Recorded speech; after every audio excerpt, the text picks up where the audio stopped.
भारत के सभी राज्यों की खबर SNS न्यूज चैनल पर, खबर जो आपको रखे सबसे आगे। नमस्कार, मैं विशाल पटेल, SNS टीवी में एक बार फिर से आपका स्वागत है।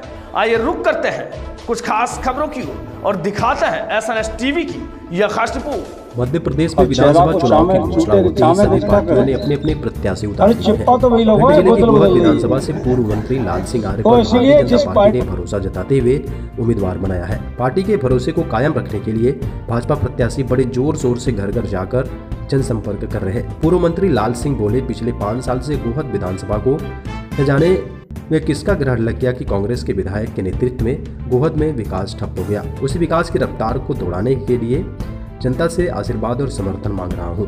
और कांग्रेस विधायक को घेरते हुए पूर्व मंत्री बोले, अगर कांग्रेस की सरकार नहीं थी तो लोकतंत्र में विपक्ष को एक हथियार मिलता है। सड़कों पर उतरते आंदोलन करते अधिकारियों को मजबूर करके जनता की आवाज उठाएं। ऐसे में रहकर जनता की सेवा नहीं की जा सकती। सड़कों पर उतरना पड़ता है, पसीना बहाना पड़ता है, तब जनता का भला होता है।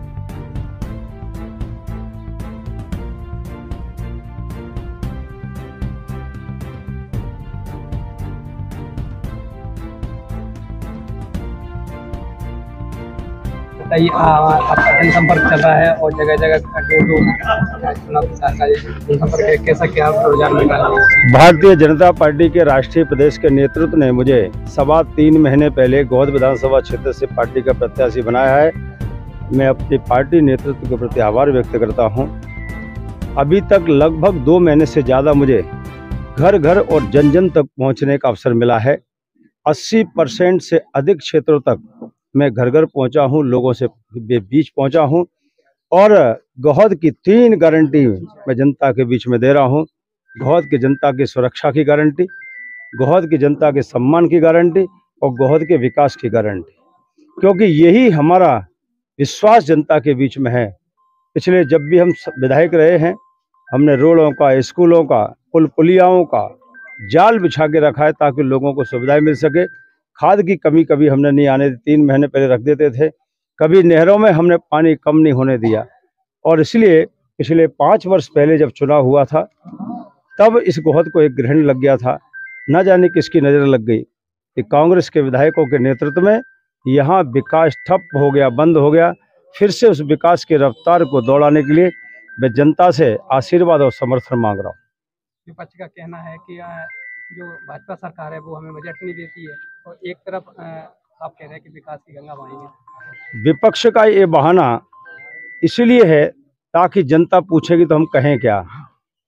सत्ता पक्ष में अगर हम पैसा ज़्यादा ला सकते सरकार होती मान सकता हूँ, लेकिन विपक्ष में आंदोलन के लिए किसने रोका था? लोकतंत्र में विपक्ष को एक हथियार मिलता है जहाँ वो आंदोलन कर सकता है, अधिकारियों को विकास के लिए मजबूर कर सकता है, विधानसभा में धरने दे सकता है, अपनी आवाज़ उठा सकता है। तो सबसे बड़ी बात है कि उनको जो विकास निधि मिलती है उसका कौन सा पुल बनाया है, कौन सी रोड बनाई है, इसका हिसाब तो जनता मांगेगी। और इसीलिए ये नहीं कहा जा सकता कि सत्ता में विकास होता है। मैं विपक्ष में था, मध्य प्रदेश में केवल 5 एम्बुलेंस थी जो आई थी। हमने आग्रह किया, धरना दिया, आवाज उठाई गोहद की। 5 में से 1 एम्बुलेंस लेकर आए थे, तब हम तो 34 साल की थे। और जब भी जनता के अधिकारों को छीनने का काम हुआ उस समय कांग्रेस के द्वारा, हमने आंदोलन किया, धरना किया, जेल गए, डंडे खाए। तो केवल एसी में रहकर जनता का सेवा नहीं की जा सकती। सड़कों पर पसीना भी और संघर्ष भी जनता के लिए बहाना पड़ेगा। ये कांग्रेस ने मध्य प्रदेश में 5 साल नहीं किया है। पिछले गए विधायक हैं जो कांग्रेस के थे, अब आपको पार्टी ने टिकट दिया और जनता भी चाहती है कि बीजेपी सरकार बन जाए, 2 इंजन की, डबल इंजन की सरकार रहे। तो जनता के लिए पहली प्राथमिकता क्या रहेगी लोगों की? पहली प्राथमिकता तो जनता की बहुत सारी चीज़ें हैं। जैसे मैंने पहले 1.5 दर्जन से ज़्यादा स्कूल, हाई स्कूल बनाए थे। कुछ को अपग्रेड करके इंटर बनाना है। हमको मालवपुर में कॉलेज बनाना है। इसी प्रकार से एंडोरी में हमें एक अच्छा हॉस्पिटल बनाना है। जिन गांव में अभी कुछ सड़कें रह गई हैं वो भी हमें सड़कों का उनकी सुविधाएं देने का काम करना है। मोदी जी ने 154 गांव में पेयजल दे दिया है, योजना स्वीकृत कर दी है। अन्य गांव में भी वो स्वीकृत हो जाए, गरीबों को पक्का मकान मिल जाए जो कुछ रह गए हैं, इस प्रकार की जो जन सुविधाओं से संबंधित सेवा का काम है उसको द्रुत गति से हमको करना है। और कहीं चौड़ों का रोडीकरण है, कहीं अगर आवागमन में कोई पुलिया बनना है, वो ये विकास के कार्य हमारी प्राथमिकता रही है और रहेगी। कांग्रेस की पहली सूची आई है, अभी तक गोवध प्रत्याशी नहीं उतारा है सामने, क्या कहना चाहेंगे आप? कांग्रेस में भयंकर गुटबाजी है और कांग्रेस में तो फूफा, जीजा, भांजे, चाची, चाचा को टिकट मिल रहा है। वहाँ कार्यकर्ताओं की वहाँ कार्यकर्ताओं का कोई सम्मान नहीं है और उनकी जो सूची में लोग रह गए हैं उनकी, मुझे लग रहा है उनकी गुटबाजी का परिणाम है। और उनकी गुटबाजी जूतम पैजार के रूप में भी सड़कों पे आ रही है। और मुझे लगता है कि कांग्रेस असमंजस में है। भारतीय जनता पार्टी ने 4 सूचियां जारी कर दी, यानी कि विजय की ओर बढ़ गई है।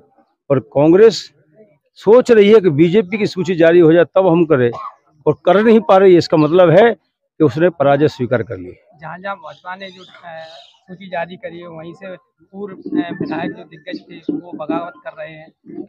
मुझे लगता है एक भी विधानसभा का चुनाव ऐसा नहीं हुआ है जहां कुछ लोगों ने अपनी महत्वाकांक्षा पूर्ण न होने के कारण रिजाइन नहीं दिया हो। 1% 2% होते हैं।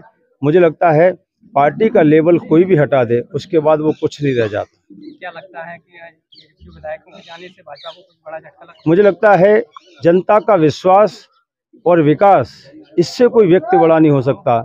इसलिए जनकल्याण, विकास, इसमें जनता का विश्वास है। वो शिवराज जी ने, नरेंद्र मोदी ने किया है। इसलिए भारतीय जनता पार्टी 2 तिहाई बहुमत से मध्य प्रदेश में जीतेगी। धन्यवाद।